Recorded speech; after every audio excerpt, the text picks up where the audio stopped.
கதை கதையாய் கதைக்கலாம் நிகழ்ச்சியில் உங்களுடன் கதைத்துக் கொண்டிருப்பது ராகவி. பொன்னியின் செல்வன் பாகம் 4, மணிமகுடம், அதிகாரம் 20, மீண்டும் வைத்தியர் மகன். சிறிது நேரம் பூங்குழலியும் அவளுடைய அத்தை மகனும் காட்டு வழியில் மௌனமாக நடந்து சென்றார்கள். பூங்குழலி ஒரு நெடுமூச்சு விட்டு, அமுதா, உனக்கும் எனக்கும் ஏதோ ஜென்மாந்திர தொடர்பு இருக்கும் என்று தோன்றுகிறது என்றாள். பூர்வ ஜென்மங்களை பற்றி இப்போது யாருக்கு என்ன கவலை? இந்த ஜென்மத்தை பற்றி ஏதாவது நல்ல செய்தி இருந்தால் சொல்லு என்றான் சேந்தன் அமுதன். முந்தை பிறவிகளின் சொந்தம் இந்த பிறவியிலும் தொடரும் என்று சொல்லுவார்கள் அல்லவா? அது உண்மையாகத்தான் இருக்க வேண்டும். இன்று உச்சி வேளையில் உன்னை பிரிந்தபோது இனி உன்னை பார்க்க போவதே இல்லை என்று எண்ணினேன். 2 நாழிகைக்குள்ளாக உன்னை மறுபடி பார்க்கும்படி நேர்ந்தது. அதற்காக வருத்தப்பட வேண்டாம். இந்த காட்டு வழியை கடந்து தஞ்சாவூர் சாலை அடைந்ததும் நான் என் வழியே செல்லுவேன். நீ உன் இஷ்டம் போல் போகலாம். உன்னை நான் அப்படி தனியே விட்டுவிட்டு போவதில்லை. அண்ணியை கண்டு பேசிய பிறகு உன்னுடன் நான் தஞ்சாவூருக்கு வரப்போகிறேன். என் அத்தைக்கு நேர்ந்த துன்பத்துக்கு பரிகாரம் தேடப் போகிறேன். சோழ சக்கரவர்த்தியின் சன்னிதானத்தில் சென்று முறையிடப் போகிறேன். பூங்குழலி, சக்கரவர்த்தியின் சன்னிதானத்தை அடைவது அவ்வளவு எளிது என்று கருதுகிறாயா? நம் போன்றவர்கள் தஞ்சாவூர் கோட்டைக்குள்ளேயே பிரவேசிக்க முடியாதே. ஏன் முடியாது? கோட்டை கதவு திறக்காவிட்டால் கதவை உடைத்து திறப்பேன். அது முடியாவிட்டால் மதில் சுவரில் ஏறி குதிப்பேன். அரண்மனை வாசலில் காவல் இருக்கும் சேவகர்களை என்ன செய்வாய்? நான் போடுகிற கூச்சலை கேட்டு அவர்கள் மிரண்டு போய் என்னை சக்கரவர்த்தியிடம் அழைத்து போவார்கள். சின்ன பழுவேட்டரையரை அப்படியெல்லாம் மிரட்டிவிட முடியாது. அவருடைய அனுமதி இல்லாமல் யமன் கூட சக்கரவர்த்தியை அணுக முடியாது என்று தஞ்சாவூர் பக்கங்களில் ஜனங்கள் பேசிக்கொள்வது வழக்கம். அதனாலேதான் சக்கரவர்த்தி இன்னும் உயிரோடு இருக்கிறார் என்று சிலர் சொல்வதையும் கேட்டிருக்கிறேன். சக்கரவர்த்தியை பார்க்க முடியாவிட்டால் பழுவேட்டரையர்களே பார்த்து இந்த அக்கிரமத்துக்கு பரிகாரம் உண்டா இல்லையா என்று கேட்பேன். அவர்கள் தக்க பரிகாரம் செய்யாவிட்டால் முதன் மந்திரி பிரம்மராயரிடம் போவேன். அதிலும் பயனில்லாவிட்டால் பழையாறையில் உள்ள ராணிகளிடம் போய் முறையிடுவேன். என் அத்தையின் கதி என்ன ஆயிற்று என்று தெரிந்து கொள்ளும் வரையில் ஓரிடத்தில் தங்க மாட்டேன். அவளுக்கு இழைக்கப்பட்ட அநீதிக்கு பரிகாரம் கிடைக்கும் வரையில் இரவு பகல் தூங்க மாட்டேன். அண்ணி என் அத்தை ஊமை பிசாசு என்று சொன்னாலல்லவா, நானும் ஒரு பிசாசாக மாறி நாடு நகரமெல்லாம் சுற்றுவேன். நீதி நீதி என்று அலறிக்கொண்டு அலைந்து திரிவேன். அமுதா, நீயும் என்னோடு வருவாயா? நிச்சயமாக வருவேன் பூங்குழலி. நீ விரும்பினால் வருவேன். ஆனால் ஏன் நீ உன் மனத்தை இப்படியெல்லாம் குழப்பி விடுகிறாய்? எங்கெல்லாமோ வெகு தூரத்துக்கு போய்விட்டாயே. முதலில் உன் அத்தையை கண்டுபிடித்து காப்பாற்ற வேண்டியதல்லவா முக்கியமான காரியம். அவளை பிடித்து கொண்டு போன துஷ்டர்களிடமிருந்து அவளை விடுதலை செய்ய வேண்டாமா? உன் தந்தை, அண்ணன் முதலியவர்களிடம் சொல்ல வேண்டாமா? அமுதா, என் அத்தை தெய்வீக சக்தி உள்ளவள். அவளுக்கு யாரும் எந்த விதமான கெடுதலும் செய்ய முடியாது. தமயந்தி வேடனை எரித்தது போல கண் பார்வையினாலேயே எரித்து விடுவாள். ஆகையால் அவளை பற்றி கூட எனக்கு அவ்வளவு கவலை இல்லை. ஆனால் இந்த சோழ சாம்ராஜ்யத்தில் பட்ட பகலில் இவ்வளவு பெரிய அக்கிரமம் நடக்கிறதே. பராந்தக சக்கரவர்த்தியின் காலத்திலிருந்து இந்த நாட்டில் தர்மராஜ்யம் நடப்பதாக சொல்லுகிறார்கள். மகாசிவ பக்தராகிய கண்டராதித்த மன்னர் அரசு புரிந்த நாட்டில் பசுவும் புலியும் ஒரு துறையில் தண்ணீர் குடித்தது என்று பெருமை பேசிக் கொள்ளுகிறார்கள். சுந்தர சோழரின் அரசாட்சியின் கீழ் சோழ நாட்டில் எந்த ஒரு சிறு பெண்ணும் இரவு பகல் எந்த நேரத்திலும் பயமின்றி பிரயாணம் செய்யலாம் என்று பறையறைத்துக் கொண்டிருக்கிறார்கள். அப்படியெல்லாம் புகழ்பெற்ற ராஜ்யத்தில் ஒரு மூதாட்டியை, காது கேளாத பேச தெரியாத ஒரு பேதை ஸ்திரீயை பட்ட பகலில் துஷ்டர்கள் பிடித்துக் கொண்டு போவதென்றால் அது எப்படிப்பட்ட அக்கிரமம்? என் அத்தையை பற்றி கூட எனக்கு அவ்வளவு கவலை இல்லை. இன்றைக்கு என் அத்தைக்கு நேர்ந்தது நாளைக்கு எனக்கு நேரலாம் அல்லவா? இன்னும் இந்த நாட்டில் உள்ள கன்னி பெண்கள் பலருக்கும் நேரலாம் அல்லவா? சேந்தன் அமுதன் இப்போது குறுக்கிட்டு, ஆமாம், அத்தகைய அபாயம் இந்த நாட்டில் இப்போது இருக்கத்தான் இருக்கிறது.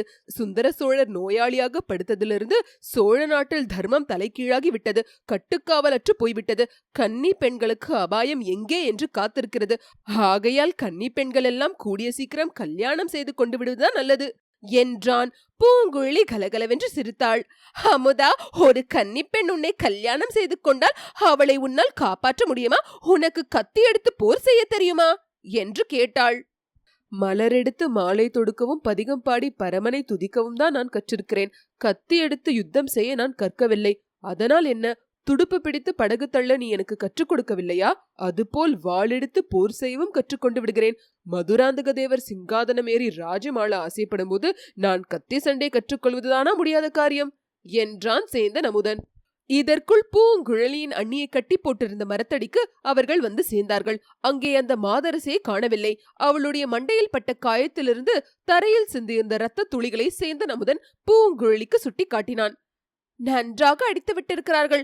அத்தையை பிடித்துக் கொண்டு போனவர்களுக்கு அண்ணி உளவு சொல்லவில்லை என்பது நிச்சயமாகிறது. ஆனால் அவள் வேறு யாருக்கோ என்ன உளவு பார்த்து கொண்டிருந்தாள் என்பதை எப்படியாவது கண்டுபிடிக்க வேண்டும் என்றாள் பூங்குழலி. மாமன் மகளே, இதை கேள். இங்கே நடந்திருப்பதெல்லாம் காரணம் தெரியாத மர்மமான காரியங்களா இருக்கின்றன.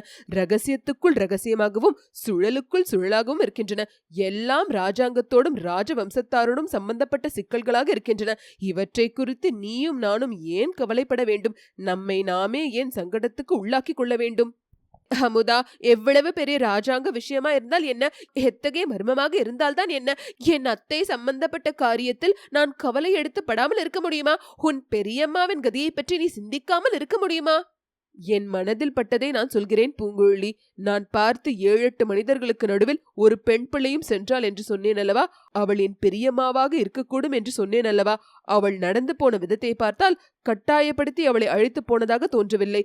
தன் இஷ்டத்துடனே எதேச்சியாக சென்றவள் போலவே காணப்பட்டது. இருக்கலாம் அமுதா, அப்படியும் இருக்கலாம். என் அத்தையின் இயல்பே அப்படி. எங்கேதான் அழைத்து போகிறார்கள் என்று தெரிந்து கொள்வதற்காகவே அவளை இஷ்டப்பட்டு போயிருக்கலாம். அவளுக்கு விருப்பமில்லாவிட்டால் 1000 பேருக்கு நடுவிலிருந்தும் அவள் தப்பித்து சென்று விடுவாள். கோட்டை கொத்தலங்களும் பாதாள சிறைகளும் கூட அவளை பத்திரப்படுத்தி வைக்க முடியாது. ஆகையினால் தான் அத்தைக்கு நேர்ந்த ஆபத்தை பற்றி நான் அவ்வளவு கவலைப்படவில்லை என்று சொன்னேன். அத்தைக்கு இழைக்கப்பட்ட அநீதிக்கு பரிகாரம் தேடுவதே என் முக்கிய நோக்கம். அந்த அநீதி இன்றைக்கு இழைக்கப்பட்டது அன்று. 25 ஆண்டுகளுக்கு முன்னால் செய்யப்பட்ட கொடும் அநீதி. அதற்கு பரிகாரம் கிடைக்கும் வரையில் எனக்கு நிம்மதி இல்லை என்றாள் பூங்குழலி. கடவுளே, எவ்வளவு அசாத்தியமான காரியத்தில் உன் மனத்தை பிரவேசிக்க விட்டிருக்கிறாய் என்று சேந்தன் அமுதன் கூறி ஒரு நீண்ட பெருமூச்சு விட்டான். சற்று தூரத்தில் பேச்சு குரல் கேட்டது.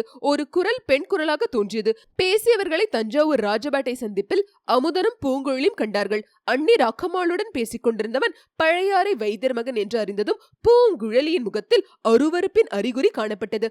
ராக்கம்மாள் பூங்குழலியை பார்த்ததும், அடி பெண்ணே, பிழைத்து வந்தாயா?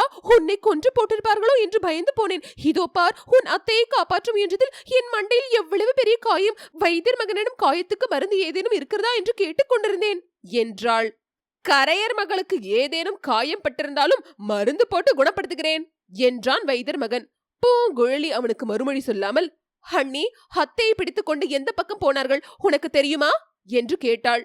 நான் பார்க்கவில்லை. தஞ்சாவூர் சாலையோடு போனதாக இந்த வைத்தியர் மகன் சொல்லுகிறான். அண்ணி, நானும் அமுதனும் அத்தையை தொடர்ந்து போகிறோம். அப்பாவிடம் சொல்லிவிடு. வா அமுதா என்று பூங்குழலி அங்கிருந்து உடனே போகத் தொடங்கினாள். அப்போது வைத்தியர் மகன், பூங்குழலி, சற்று நில். உங்களால் அவர்களை தொடர்ந்து போக முடியாது. இங்கிருந்து சற்று தூரத்தில் காத்திருந்த குதிரைகள் மீதேறி அவர்கள் போகிறார்கள். என்னிடம் குதிரை இருக்கிறது. நான் வாயு வேக மனோவேகமாக குதிரையை விட்டு கொண்டு சென்று அவர்கள் போய் சேரும் இடத்தை கண்டுபிடித்து உங்களுக்கு சொல்லுவேன். அதற்கு பிரதியாக நீ எனக்கு ஒரு உதவி செய்ய வேண்டும். நீயும் உன் அத்தையும் படகில் ஏறிக்கொண்டு எங்கே போவதற்கு கிளம்பினீர்கள்? அதை மட்டும் சொல்லிவிடு என்றான். பூங்குழலி, அண்ணி, இவருடைய உதவி எங்களுக்கு தேவையில்லை. நாங்கள் போகிறோம். அப்பாவிடம் மட்டும் சொல்லிவிடு. வைத்தியர் மகன் அப்போதும் விடாமல், ஆஹா, கரையர் மகளின் கர்வத்தை பார். என் உதவி தேவையில்லையாம். பெண்ணே, உனக்கு ஏன் என் பேரில் இத்தனை கோபம்? நீ அரசகுமாரனை கல்யாணம் செய்து கொள்வதை நானா குறுக்கே நின்று தடுத்தேன்? என்னை வஞ்சித்து ஏமாற்றி விட்டு படகில் ஏற்றிக்கொண்டு போனாயே, அந்த வானர் குலத்து வந்தியத்தேவன் அல்லவா உன் ஆசை குகந்த ராஜகுமாரனை நடுக்கடலில் தள்ளி கொன்று விட்டான். என் பேரில் கோபித்து என்ன பயன் என்று சொல்லிவிட்டு என்று பேய்சிரிப்பு சிரித்தான். பூங்குழலி கண்களில் தீப்பொறி பறக்க அவனை ஒரு தடவை விழுத்து பார்த்துவிட்டு அமுதனுடைய கையை பிடித்து இழுத்துக்கொண்டு சாலையோடு மேலே சென்றாள். கொஞ்சம் தூரம் போனதும், அமுதா, நீ கத்தி எடுத்து போர் செய்ய கற்றுக்கொண்டதும் முதலில் இந்த தூர்த்தனாகிய வைத்தியர் மகனின் உயிரை வாங்க வேண்டும். உன் கத்திக்கு முதல் பலி இவன்தான் என்றாள். இரவும் பகலும் வழி நடந்து பூங்குழலியும் சேந்தன் அமுதனும் தஞ்சாவூரை நோக்கி சென்றார்கள். 7-8 குதிரை வீரர்கள் ஒரு பெண்மணியை அழைத்து சென்றதை குறித்து வழியில் விசாரித்துக் கொண்டு போனார்கள். பாதி வழி வரையில் கொஞ்சம் தகவல் கிடைத்தது. அப்புறம் ஒன்றும் கிடைக்கவில்லை. ஆயினும் தஞ்சாவூர் வரையில் போய் தேடி பார்த்து விடுவது என்று போனார்கள். சேந்தன் அமுதனுக்கு இந்த பிரயாணம் வெகு உற்சாகமாக இருந்தது. பூங்குழலியுடன் பேசிக்கொண்டு சென்றது உற்சாகத்துக்கு ஒரு காரணம். கத்தி பயிற்சி பெற்றுக்கொண்டே போனது மற்றொரு காரணம். கோடிக்கரைக்கு அருகிலே பூங்குழலிக்கு தெரிந்த ஒரு கொல்லுப்பட்டறையில் அவன் ஒரு கத்தி வாங்கி கொண்டிருந்தான். போகும்போதெல்லாம் அதை சுற்றி கொண்டே போனான். சில சமயம் எதிரில் பகைவன் வருவதாகவும் அவனுடன் சண்டை போடுவதாகவும் எண்ணிக்கொண்டு கத்தியை தாறுமாறாக வீசினான். அவ்வப்போது பூங்குழலி அவனுக்கு கத்தியை இப்படி பிடித்துக் கொள்ள வேண்டும், இப்படி சுழற்ற வேண்டும் என்று கற்பித்துக் கொண்டு வந்தாள். இதனால் 2 பேருக்குமே பிரயாணம் உற்சாகமாக இருந்தது. தஞ்சாவூர் கோட்டை கண்ணெதிரே தென்பட்ட போது தான் வந்த காரியத்தை எப்படி சாதிப்பது என்ற கவலை பூங்குழலிக்கு ஏற்பட்டது. அவளுடைய கவலையில் சேந்தனமுதனும் சேர்ந்து பகிர்ந்து கொண்டான். கோட்டைக்குள் பிரவேசிப்பதே பிரம்ம பிரயத்தனமான காரியமாயிற்றே. பூங்குழலி எண்ணியுள்ள காரியங்களை எல்லாம் எப்படி நிறைவேற்றுவது? வந்தியத்தேவனுடைய அகட விகட சாமர்த்தியங்கள் எல்லாம் சேந்தனமுதனுக்கு நினைவு வந்தது. அவனுடைய சாமர்த்தியங்களில் 10ல் 1 பங்கு தனக்கு இருக்கக்கூடாதா? அல்லது அந்த வந்தியத்தேவனை இந்த சமயம் இங்கே வரக்கூடாதா? வந்தியத்தேவனாயிருந்தால் இந்த சந்தர்ப்பத்தில் எப்படி நடந்து கொள்ளுவான் என்று சேந்தனமுதன் சிந்திக்க தொடங்கினான். அச்சமயத்தில் சாலையில் மூடு பல்லக்கு ஒன்று வந்தது. சூரியன் மேற்கு திசையில் மறைந்து இருள் சூழ்ந்து வந்த நேரம். மூடு பல்லக்கின் மேல் திரையில் பனைமர சித்திரங்கள் காணப்பட்டன. ஆஹா, பழுவூர் இளையராணியின் பல்லக்கு போலல்லவா காண்கிறது.